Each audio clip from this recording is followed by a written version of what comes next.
how to archive items in Paramount Plus. Unfortunately, Paramount Plus does not have a native archive feature for movies or show. However, you can manage your library and viewing history by removing items from your keep watching list or managing downloads as well.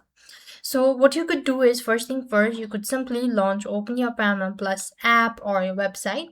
Then just from the very home page, find the keep watching section. You will be able to see it in the very home page. Just look for keep watching. And after which you will be able to find, just make sure to go ahead and select the edit button or just go ahead and select the three dot and select remove from the home screen or remove from continue watching. A menu will appear, select remove from keep watching and just go ahead and confirm it so.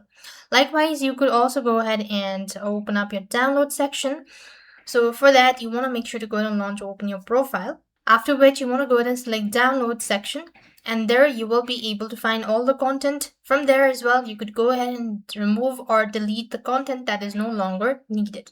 This is how you're supposed to archive items in Paramount Plus. I hope the video was helpful. Make sure to like, share, and subscribe. Thank you for watching. See you in the next video.